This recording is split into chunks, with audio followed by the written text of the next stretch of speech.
ನಮಸ್ಕಾರ ಸ್ನೇಹಿತರೆ. ಕಾಂಗ್ರೆಸ್ ಪಕ್ಷದ ನಾಯಕರಾದಂತಹ ರಾಹುಲ್ ಗಾಂಧಿ ಅವರು ಚುನಾವಣೆಯಲ್ಲಿ ಸತತವಾಗಿ ಸೋಲ್ತಾ ಇದ್ರು. ಈ ಸೋಲಿಗೆ ನಿಜವಾದ ಕಾರಣವನ್ನು ಹುಡುಕೋದ್ ಬಿಟ್ಟು ಅವ್ರು ಹುಡುಕಿದಂತ ಅಸ್ತ್ರ ಏನು ಅಂತ ಹೇಳಿದ್ರೆ, ಒಂದು ಇವಿಎಂ ಗಳು ಸರಿ ಇಲ್ಲ, ಇವಿಎಂ ಗಳನ್ನ ಹ್ಯಾಕ್ ಮಾಡ್ತಾ ಇದ್ದಾರೆ, ಆ ಮೂಲಕ ಕಾಂಗ್ರೆಸ್ ನ ಸೋಲಿಸ್ತಾ ಇದ್ದಾರೆ ಅಂತ ಹೇಳಿದ್ರು. ಆದ್ರೆ ಇವಿಎಂ ಗಳು ಸರಿ ಇಲ್ಲ, ಇವಿಎಂ ಗಳನ್ನ ಹ್ಯಾಕ್ ಮಾಡಬಹುದು, ಈ ರೀತಿಯಾದಂತಹ ಇವರ ಅಪಾದನೆಯನ್ನ ಪ್ರೂವ್ ಮಾಡ್ಲಿಕ್ಕೆ ಅವ್ರ ಕೈಲಿ ಸಾಧ್ಯ ಆಗ್ಲಿಲ್ಲ. ಆ ನಂತರ ಅವರು ಎತ್ಕೊಂಡಂತ ಇನ್ನೊಂದು ಅಸ್ತ್ರ ಏನು ಅಂತ ಹೇಳಿದ್ರೆ ವೋಟ್ ಚೋರಿ. ಕಳೆದ ಲೋಕಸಭಾ ಚುನಾವಣೆ ಮುಗಿದ ತಕ್ಷಣ ಇವರು ಈ ವೋಟ್ ಚೋರಿ ಅಂತ ಹೇಳ್ಕೊಂಡು ತಿರುಗಾಡಲಿ ಶುರು ಮಾಡಿದ್ರು. ನಿಮ್ಗೆ ಗೊತ್ತಿದೆ, ಅವರು ಹಲವಾರು ಪತ್ರಿಕಾಗೋಷ್ಠಿಯನ್ನು ನಡೆಸಿ ಒಂದು ಅದ್ಭುತವಾದಂತಹ ಪ್ರೆಸೆಂಟೇಷನ್ ಕೂಡ ಕೊಟ್ಟರು. ಆದ್ರೆ ಈ ವೋಟ್ ಚೋರಿ ಅಭಿಯಾನದಲ್ಲಿ ಕೂಡ ಅವರು ಫೇಲ್ಯೂರ್ ಆದ್ರು. ನಿಮ್ಗೆ ಗೊತ್ತಿದೆ, ಬಿಹಾರ ಚುನಾವಣೆ ಸಂದರ್ಭದಲ್ಲಿ ಈ ವೋಟ್ ಚೋರಿ ಅನ್ನೋದನ್ನೇ ಮುಖ್ಯ ಅಜೆಂಡಾ ಆಗಿ ಇಟ್ಕೊಂಡು ಅವರಲ್ಲಿ ಪ್ರಚಾರವನ್ನು ನಡೆಸಿದ್ರು. ಆದ್ರೆ ಇವರ ಮಾತಿಗೆ ಅಲ್ಲಿಯ ಮತದಾರ ಮನ್ನಣೆ ಕೊಡ್ಲಿಲ್ಲ. ಕಾಂಗ್ರೆಸ್ ಪಕ್ಷ ಆರ್ಜೆಡಿ ಜೊತೆ ಮೈತ್ರಿ ಮಾಡಿಕೊಂಡು ಕೂಡ ಗಳಿಸಿದ್ದು ಕೇವಲ 6 ಸ್ಥಾನಗಳನ್ನ. ಅಟ್ಲೀಸ್ಟ್ ಅವಾಗ್ಲಾದ್ರೂ ರಾಹುಲ್ ಗಾಂಧಿ ಅವರಿಗೆ ಜ್ಞಾನೋದಯ ಆಗ್ಬೇಕಿತ್ತು, ಈ ವೋಟ್ ಚೋರಿ ಅನ್ನೋದು ಕೂಡ ವರ್ಕೌಟ್ ಆಗಲ್ಲ ಅಂತಕೊಂಡು. ಅದಲ್ಲದೆ ಅವರು ಬಹಳಷ್ಟು ಬಾರಿ ಹೇಳಿದ್ದಾರೆ, ಇಂಡಿ ಒಕ್ಕೂಟ ಏನಾದ್ರೂ ಅಧಿಕಾರಕ್ಕೆ ಬಂದ್ರೆ ಕೇಂದ್ರದಲ್ಲಿ ನಾವು ಇವಿಎಂ ಗಳನ್ನ ಬಿಸಾಡ್ಬಿಡ್ತೇವೆ, ಪುನಃ ಬ್ಯಾಲೆಟ್ ಪೇಪರ್ ನಲ್ಲೇ ಚುನಾವಣೆಯನ್ನ ನಡೆಸ್ತೇವೆ, ಈ ರೀತಿಯಾಗಿ ಎಲ್ಲಾ ಕಡೆ ಹೇಳ್ಕೊಂಡು ಬಂದ್ರು. ಆದ್ರೆ ಬ್ಯಾಲೆಟ್ ಪೇಪರ್ ನಲ್ಲಿ ನಡೆದಂತ ಚುನಾವಣೆಯಲ್ಲಿ ಕೂಡ ಕಾಂಗ್ರೆಸ್ ಪಕ್ಷ ಸೋತು ನೆಲ ಕಚ್ಚಿದೆ. ಹಾಗಾದ್ರೆ ಈಗ ರಾಹುಲ್ ಗಾಂಧಿ ಅವರು ಏನ್ ಹೇಳ್ತಾರೆ, ಬ್ಯಾಲೆಟ್ ಪೇಪರ್ ಸರಿ ಇಲ್ಲ ಅಂತ ಹೇಳಿ ಹೇಳ್ತಾರ, ಅಥವಾ ಬೇರೆ ಇನ್ನೇನಾದ್ರೂ ಹೊಸ ಕಾರಣ ಹುಡುಕ್ತಾರ? ಹಾಗೇನೆ ಎಲ್ಲಿ ಈ ಬ್ಯಾಲೆಟ್ ಪೇಪರ್ ನ ಉಪಯೋಗಿಸ್ಕೊಂಡು ಚುನಾವಣೆ ನಡೆದಿದೆ, ಅಲ್ಲಿ ಬಂದಂತ ರಿಸಲ್ಟ್ ಏನು, ಇದರಿಂದಾಗಿ ಮುಂದಿನ ದಿನಗಳಲ್ಲಿ ಈ ಕಾಂಗ್ರೆಸ್ ಪಕ್ಷದವರ ಬಹುದೊಡ್ಡದಂತ ಅಸ್ತ್ರವಾದಂತಹ ಈ ವೋಟ್ ಚೋರಿಗೆ ಯಾವ ರೀತಿ ಹಿನ್ನಡೆ ಆಗ್ತದೆ, ಇದಕ್ಕೆ ಸಂಬಂಧಪಟ್ಟಂತೆ ಒಂದಿಷ್ಟು ವಿಷಯಗಳನ್ನ ನಾನು ನಿಮ್ ಜೊತೆ ಹಂಚ್ಕೊಳ್ತಾ ಇದ್ದೇನೆ. ಸ್ನೇಹಿತರು, ನಿಮ್ಮೆಲ್ಲರೂ ಕಾಫಿ ಎತ್ತ ಡಿಜಿಟಲ್ ಚಾನಲ್ಗೆ ಸ್ವಾಗತಿಸ್ತಾ ಇದ್ದೇನೆ. ಸ್ನೇಹಿತರ, ಒಂದು ಗಾದೆ ಇದೆ, ಕುಣಿಲಿಕ್ಕೆ ಬಾರದೆ ಇದ್ದಳು ರಂಗಸ್ಥಳ ಓರೆ ಅಂತ ಹೇಳಿದ್ಲು ಅಂತೇಳಿ. ಈ ಮಾತು ರಾಹುಲ್ ಗಾಂಧಿ ಅವರಿಗೆ ಪರ್ಫೆಕ್ಟ್ ಆಗಿ ಸೂಟ್ ಆಗ್ತಾರೆ. ಕಾರಣ ಏನು ಅಂತ ಹೇಳಿದ್ರೆ, ರಾಹುಲ್ ಗಾಂಧಿ ಅವರು ಕಾಂಗ್ರೆಸ್ ಪಕ್ಷದ ನಾಯಕತ್ವವನ್ನು ವಹಿಸಿಕೊಂಡು ಅವರ ನಾಯಕತ್ವದಲ್ಲಿ ಎದುರಿಸಿರುವಂತಹ ಚುನಾವಣೆಗಳಲ್ಲಿ 95 ಚುನಾವಣೆಗಳನ್ನ ಈಗಾಗಲೇ ಸೋತಿದ್ದಾರೆ. ಈ 95 ಚುನಾವಣೆಗಳಂತ ಹೇಳಿದ್ರೆ ಲೋಕಸಭಾ ವಿಧಾನಸಭಾ ಚುನಾವಣೆಗಳು ಸೇರ್ಕೊಂಡು ಆಗಾಗ ನಡೆಯುವಂತಹ ಉಪಚುನಾವಣೆಗಳು ಇದರಲ್ಲಿ ಲೆಕ್ಕಕ್ಕೆ ಬರೋದಿಲ್ಲ. ಈ ರೀತಿಯಾಗಿ 95 ಚುನಾವಣೆಗಳನ್ನ ಸೋಲ್ತಿರುವಂತಹ ರಾಹುಲ್ ಗಾಂಧಿ ಅವರು ತಮ್ಮಲ್ಲಿ ಏನ್ ಸಮಸ್ಯೆ ಇದೆ, ನಾವು ಈ ರೀತಿಯಾಗಿ ಚುನಾವಣೆಯನ್ನ ಯಾಕೆ ಸೋಲ್ತಾ ಇದ್ದೇವೆ, ಇದಕ್ಕೆ ಕಾರಣಗಳನ್ನ ಹುಡುಕಿ ಅದನ್ನ ಸರಿಪಡಿಸ್ಕೊಳ್ಳೋದು ಬಿಟ್ಕೊಂಡು ತಮ್ಮನ್ನ ತಾವು ಉಳಿಸ್ಕೊಳ್ಳಿಕ್ಕಾಗಿ ಹೊಸ ಅಸ್ತ್ರಗಳನ್ನು ಹುಡುಕ್ಲಿಕ್ಕೆ ಶುರು ಮಾಡಿದ್ರು. ಅದರಲ್ಲಿ ಅವ್ರಿಗೆ ಮೊದಲಿಗೆ ಸಿಕ್ಕಿದ್ದು ಇವಿಎಂಗಳು. ಇವಿಎಂಗಳು ಸರಿ ಇಲ್ಲ, ಇವಿಎಂ ಗಳನ್ನ ಹ್ಯಾಕ್ ಮಾಡ್ತಾರೆ, ಇವಿಎಂ ಗಳನ್ನ ಬದಲಾಯಿಸ್ತಾರೆ, ಈ ರೀತಿಯಾಗಿ ಪ್ರೊಪಗಂಡ ಮಾಡ್ಕೊಂಡ್ ಬಂದ್ರು. ಕೊನೆಗೆ ಇವಿಎಂ ಜೊತೆಗೆ ಇನ್ನೊಂದು ವಿವಿ ಪ್ಯಾಟ್ ಅನ್ನ ಕೂಡ ಚುನಾವಣಾ ಆಯೋಗ ಆಡ್ ಮಾಡ್ತಂದ್ರೆ ಕಂಪೇರ್ ಮಾಡಿ ನೋಡ್ಲಿಕ್ಕೆ ಸುಲಭ ಆಗ್ಲಿ ಅಂತೇಳಿ ಈಗ ಪ್ರತಿ ಚುನಾವಣೆಯಲ್ಲಿ ಇವಿಎಂ ಗಳ ಜೊತೆಗೆ ಈ ವಿವಿ ಪ್ಯಾಟ್ ಗಳನ್ನ ಕೂಡ ಕಂಪೇರ್ ಮಾಡಿ ನೋಡ್ತಾರೆ. % ವರೆಗೆ ಕಂಪೇರ್ ಮಾಡಿ ನೋಡ್ತಾ ಇದ್ದಾರೆ. ಅಲ್ಲಿ ಏನಾದ್ರು ಸಮಸ್ಯೆ ಇದ್ರೆ ಪುನಃ ಕೌಂಟಿಂಗ್ ಕೂಡ ಮಾಡಬಹುದು, ಎಲ್ಲ ರೀತಿಯಾದಂತಹ ವ್ಯವಸ್ಥೆ ಇದೆ. ಹಾಗೆ ನೀವು ಇವಿಎಂ ಅಗೇನ್ಸ್ಟ್ ಆಗಿ ಕೋರ್ಟಿಗೆ ಕೂಡ ಹೋದ್ರು, ಕೋರ್ಟ್ ಕೂಡ ಇವ್ರಿಗೆ ಚೀಮಾರಿ ಹಾಕಿ ಕಳಿಸ್ತು. ಸಾಧ್ಯ ಆದ್ರೆ ಇವಿಎಂ ಗಳನ್ನ ಹ್ಯಾಕ್ ಮಾಡಿ ಸರಿ ಇಲ್ಲ ಅಂತ ನೀವು ಪ್ರೂವ್ ಮಾಡಿ ತೋರಿಸಿ ಅಂತ ಹೇಳಿದ್ರು. ಆದ್ರೆ ಇದರಲ್ಲಿ ಕಾಂಗ್ರೆಸ್ ಪಕ್ಷ, ಆಮ್ ಆದ್ಮಿ ಪಕ್ಷ ಎಲ್ಲರೂ ಕೂಡ ಫೇಲ್ಯೂರ್ ಆದ್ರು. ಇದು ಕೂಡ ನಿಮ್ಗೆ ಗೊತ್ತಿರುವಂತಹದ್ದು. ಒಂದ್ ವೇಳೆ ಇಂಡಿ ಒಕ್ಕೂಟ ಕೇಂದ್ರದಲ್ಲಿ ಏನಾದ್ರೂ ಆಡಳಿತಕ್ಕೆ ಬಂದ್ರೆ ನಾವು ಈ ಇವಿಎಂ ಗಳನ್ನ ಮುಂದಿನ ಚುನಾವಣೆಗಳಲ್ಲಿ ಉಪಯೋಗಿಸೋದೇ ಇಲ್ಲ, ನಾವು ಏನಿದ್ರು ಕೂಡ ಪುನಃ ಬ್ಯಾಲೆಟ್ ಪೇಪರ್ ನ ಉಪಯೋಗಿಸಿ ಚುನಾವಣೆಯನ್ನ ನಡೆಸ್ತೇವೆ, ಈ ರೀತಿಯಾಗಿ ಆಶ್ವಾಸನೆಯನ್ನು ಕೊಟ್ಟರು. ಆದ್ರೆ ಇವರ ಆಶ್ವಾಸನೆಗೆ ಯಾವುದೇ ರೀತಿಯಾದ ಮನ್ನಣೆ ಸಿಗ್ಲಿಲ್ಲ, ಅದು ಬೇರೆ ವಿಷಯ. ಯಾವಾಗ ಈ ಇವಿಎಂ ಅಸ್ತ್ರ ಫೇಲ್ಯೂರ್ ಆಯ್ತು, ತಕ್ಷಣ ರಾಹುಲ್ ಗಾಂಧಿ ಎತ್ಕೊಂಡಂತ ಇನ್ನೊಂದು ಅಸ್ತ್ರ ವೋಟ್ ಚೋರಿ. ಚುನಾವಣಾ ಆಯೋಗ ಮತ್ತು ಬಿಜೆಪಿ ಇಬ್ಬರು ಸೇರ್ಕೊಂಡು ವೋಟ್ ಚೋರಿ ನಡೆಸ್ತಾ ಇದ್ದಾರೆ, ಈ ವೋಟ್ ಚೋರಿ ಮುಖಾಂತರ ನಮ್ಮನ್ನ ಸೋಲಿಸ್ತಾ ಇದ್ದಾರೆ, ಈ ರೀತಿಯಾಗಿ ಹೇಳ್ಕೊಂಡು ತಿರ್ಗಾಡ್ಲಿಕ್ಕೆ ಶುರು ಮಾಡಿದ್ರು. ನಿಮ್ಗೆ ಗೊತ್ತಿದೆ, ಅದಕ್ಕೆ ಸಂಬಂಧಪಟ್ಟಂತೆ ಒಂದು 2-3 ಪ್ರೆಸೆಂಟೇಷನ್ ಕೂಡ ಕೊಟ್ಟರು. ಆ ಸಂದರ್ಭದಲ್ಲಿ ಚುನಾವಣಾ ಆಯೋಗ ಇವರಿಗೆ ವಾರ್ನ್ ಕೂಡ ಮಾಡ್ತು, ಈ ರೀತಿ ನೀವು ಮಾತಾಡೋದಲ್ಲ, ಅದಕ್ಕೆ ಬದಲಾಗಿ ಕಂಪ್ಲೇಂಟ್ ಕೊಡಿ, ಅಫಿಡವಿಟ್ ಕೊಡಿ. ಈ ರೀತಿ ಕೇಳಿದ್ರೆ ನಾನು ಯಾಕೆ ಅಫಿಡವಿಟ್ ಕೊಡಬೇಕು, ನಾನು ವಿರೋಧ ಪಕ್ಷದ ನಾಯಕ, ನಾನವರು ರಾಜಕಾರಣಿ, ನಾನೇನಿದ್ರು ಕೂಡ ಈ ರೀತಿಯಾದ ಅಪಾದನೆಗಳನ್ನ ಮಾಡೋದಷ್ಟೇ ನನ್ನ ಕೆಲಸ, ಈ ರೀತಿಯಾಗಿ ಹೇಳ್ಕೊಂಡು ಬಂದ್ರು. ಇದು ಕೂಡ ನಿಮ್ಗೆ ಗೊತ್ತಿರುವಂತಹ ವಿಷಯ. ಇದೇ ಸಂದರ್ಭದಲ್ಲಿ ನಮ್ಮ ಸಿದ್ದರಾಮಯ್ಯನವರು ಕೂಡ ಒಂದು ಮಾತನ್ನ ಹೇಳಿದ್ರು, ಮುಂದೆ ಕರ್ನಾಟಕದಲ್ಲಿ ನಡೆಯುವಂತಹ ಎಲ್ಲಾ ಲೋಕಲ್ ಬಾಡಿ ಇಲೆಕ್ಷನ್ ಅಂದ್ರೆ ಜಿಲ್ಲಾ ಪಂಚಾಯತ್, ತಾಲೂಕ್ ಪಂಚಾಯತ್, ಟೌನ್ ಪಂಚಾಯತ್ ಎಲ್ಲಾ ಇಲೆಕ್ಷನ್ ಗಳನ್ನ ಬ್ಯಾಲೆಟ್ ಪೇಪರ್ ಮುಖಾಂತರವೇ ಮಾಡ್ತೇವೆ ಅಂತ ಹೇಳಿದ್ರು. ಅದೇ ರೀತಿಯಲ್ಲಿ ಮೊನ್ನೆ 4 ಟೌನ್ ಪಂಚಾಯತ್ ಗಳಿಗೆ ಚುನಾವಣೆ ನಡೀತು. ಆದ್ರೆ ಈ 4 ಟೌನ್ ಪಂಚಾಯತ್ ಗಳಲ್ಲಿ ಕಾಂಗ್ರೆಸ್ ಪಕ್ಷ ನೆಲ ಕಚ್ಚಿದೆ. ಬಿಜೆಪಿ ಈ 4 ಟೌನ್ ಪಂಚಾಯತ್ ಗಳನ್ನ ತನ್ನ ವಶಕ್ಕೆ ಪಡೆದಿದೆ. ಈ ಚುನಾವಣೆ ನಡೆದಿರೋದು ಬ್ಯಾಲೆಟ್ ಪೇಪರ್ ನಲ್ಲೇ, ಆದ್ರೂ ಕೂಡ ಇಲ್ಲಿ ಕಾಂಗ್ರೆಸ್ ಪಕ್ಷ ಸೋತಿದೆ. ಇದರ ಬಗ್ಗೆ ಸ್ವಲ್ಪ ಡೀಟೇಲ್ ಆಗಿ ಹೇಳ್ತೇನೆ. ಉತ್ತರ ಕನ್ನಡದ ಮಂಕಿಯ ಪಟ್ಟಣ ಪಂಚಾಯತ್ ನಡೆದಂತ ಚುನಾವಣೆಯಲ್ಲಿ ಒಟ್ಟಿಗೆ ಅಲ್ಲಿದ್ದಂತ ಸ್ಥಾನಗಳು 20, ಇದರಲ್ಲಿ 12 ಸ್ಥಾನಗಳನ್ನ ಬಿಜೆಪಿ ಗೆದ್ಕೊಂಡ್ರೆ 8 ಸ್ಥಾನಗಳನ್ನ ಕಾಂಗ್ರೆಸ್ ಗೆದ್ಕೊಂಡಿದೆ. ಹಾಗೇನೆ ಬಜ್ಪೇಟ್ ಟೌನ್ ಪಂಚಾಯತ್ ನಡೆದಂತ ಚುನಾವಣೆಯಲ್ಲಿ ಒಟ್ಟಿಗೆ 19 ಕ್ಷೇತ್ರಗಳು, 19 ಕ್ಷೇತ್ರಗಳಲ್ಲಿ 11 ಕ್ಷೇತ್ರಗಳನ್ನ ಬಿಜೆಪಿ ಗೆದ್ಕೊಂಡ್ರೆ ಕೇವಲ 4 ವಾರ್ಡ್ಗಳನ್ನ ಕಾಂಗ್ರೆಸ್ ಪಕ್ಷ, ಹಾಗೇನೆ 3 ವಾರ್ಡ್ಗಳನ್ನ SDPI, ಇನ್ನೊಂದು ವಾರ್ಡ್ ಅನ್ನ ಪಕ್ಷೇತರರು ಗೆದ್ಕೊಂಡಿದ್ದಾರೆ. ಅಂದ್ರೆ ಇಲ್ಲಿ ಕೂಡ ಅಷ್ಟೇ ಕಾಂಗ್ರೆಸ್ ಪಕ್ಷ ನೆಲ ಕಚ್ಚಿದೆ. ಹಾಗೇನೆ ಕಿನ್ನಿಗೋಳಿ, ಇದು ಮುಲ್ಕಿ ಹತ್ರ ಬರ್ತದೆ, ಇಲ್ಲಿ ಒಟ್ಟಿಗೆ 18 ಕ್ಷೇತ್ರಗಳ ಚುನಾವಣೆ ನಡೆದಿದೆ.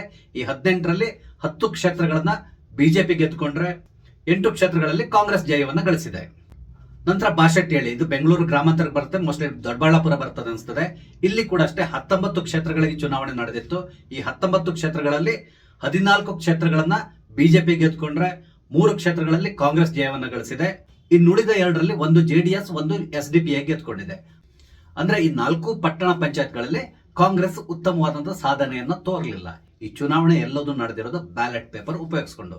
ಹಾಗಾದ್ರೆ ಇವಿಎಂಗಳಲ್ಲಿ ಮಿಸ್ಟೇಕ್ ಇದೆಯಾ ಅಥವಾ ಬ್ಯಾಲೆಟ್ ಪೇಪರ್ಗಳಲ್ಲಿ ಮಿಸ್ಟೇಕ್ ಇದೆಯಾ? ಇದನ್ನ ಈಗ ಕಾಂಗ್ರೆಸ್ ಪಕ್ಷ ಕೂತ್ಕೊಂಡು ಮನನ ಮಾಡಬೇಕಾಗಿ ಬಂದಿದೆ. ಇದಲ್ಲದೆ ಕಳೆದ ವಾರ ಗೋವಾದಲ್ಲಿ ಕೂಡ ಲೋಕಲ್ ಬಾಡಿ ಚುನಾವಣೆ ನಡೆದಿತ್ತು. ಈ ಲೋಕಲ್ ಬಾಡಿ ಚುನಾವಣೆಗಳು ಕೂಡ ನಡೆದಿರೋದು ಬ್ಯಾಲೆಟ್ ಪೇಪರ್ ಉಪಯೋಗಿಸಿಕೊಂಡು. ಇಲ್ಲಿ ಕೂಡ ಅಷ್ಟೇ ಕಾಂಗ್ರೆಸ್ ಯಾವುದೇ ರೀತಿಯಾದಂತಹ ಯಶಸ್ಸನ್ನ ಗಳಿಸಲಿಲ್ಲ. ಇಲ್ಲಿ ಬಿಜೆಪಿ ಮೇಲುಗೈ ಸಾಧಿಸಿತ್ತು. ಕರ್ನಾಟಕದಲ್ಲಿ ನಡೆದಿರುವಂತಹ ಟೌನ್ ಪಂಚಾಯತ್ ಚುನಾವಣೆ ಇರಬಹುದು ಅಥವಾ ಗೋವಾದಲ್ಲಿ ನಡೆದಿರುವಂತಹ ಲೋಕಲ್ ಬಾಡಿ ಚುನಾವಣೆಗಳನ್ನ ಗಮನಿಸಿದ್ರೆ ಒಂದೊಂದು ಕ್ಲಿಯರ್ ಆಗ್ತದೆ. ಸಮಸ್ಯೆ ಇರೋದು ಇವಿಎಂಗಳಲ್ಲ ಅಥವಾ ಯಾವುದೇ ರೀತಿಯಿಂದ ವೋಟ್ ಚೋರಿ ನಡೀತಲ್ಲ, ಅದಕ್ಕೆ ಬದಲಾಗಿ ಸಮಸ್ಯೆ ಇರೋದು ಕಾಂಗ್ರೆಸ್ ಪಕ್ಷದಲ್ಲಿ. ಅಂದ್ರೆ ಕಾಂಗ್ರೆಸ್ ಪಕ್ಷ ಜನಮಾನಸದಿಂದ ದೂರ ಸರಿತಾ ಇದೆ.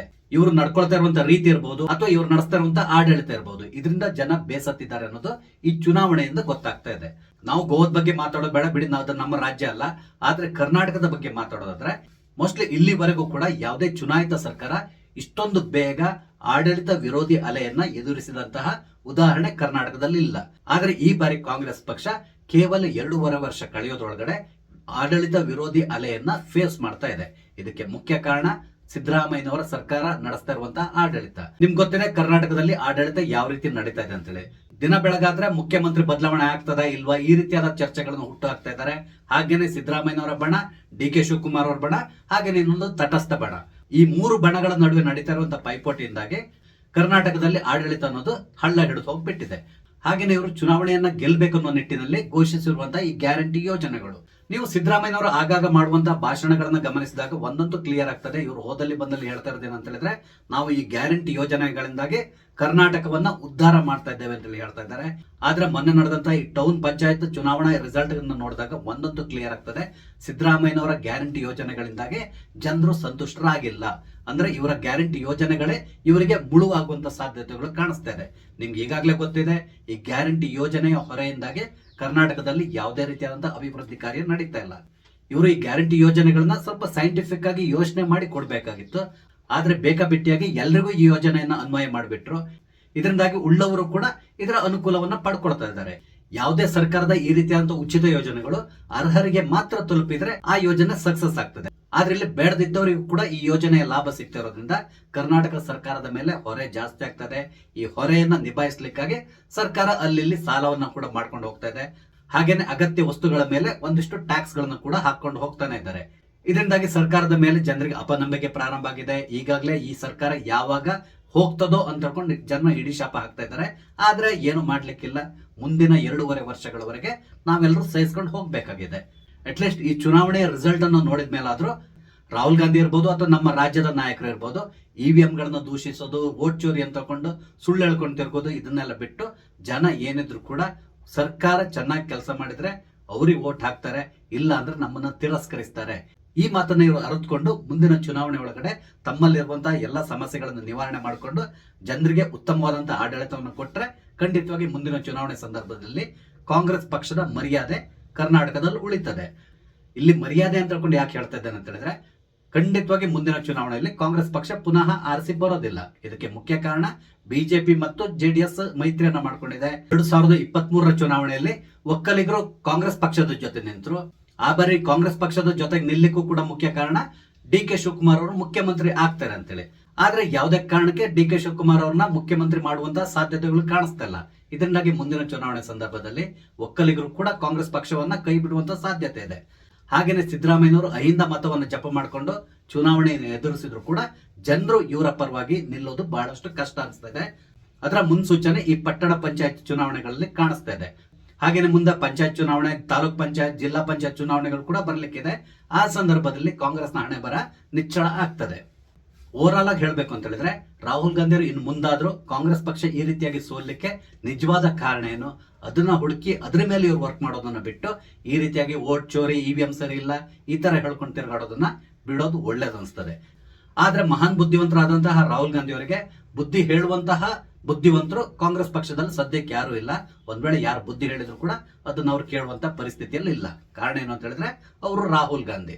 ನೋಡೋಣ ಮುಂದಿನ ದಿನಗಳಲ್ಲಾದ್ರೂ ಕರ್ನಾಟಕ ಕಾಂಗ್ರೆಸ್ ಸ್ವಲ್ಪ ಎಚ್ಚೆತ್ತು ಸರಿಯಾದ ರೀತಿಯಲ್ಲಿ ಕಾರ್ಯನಿರ್ವಹಿಸ್ತದ ಅಥವಾ ಈಗ ಹೇಗೆ ಆಡಳಿತ ನಡೆಸ್ತಾ ಇದೆಯೋ ಅದನ್ನ ಕಂಟಿನ್ಯೂ ಮಾಡ್ಕೊಂಡು ಹೋಗ್ತದ, ಯಾವುದಕ್ಕೂ ನಾವು ಕಾದ್ ನೋಡ್ಬೇಕಾಗಿದೆ.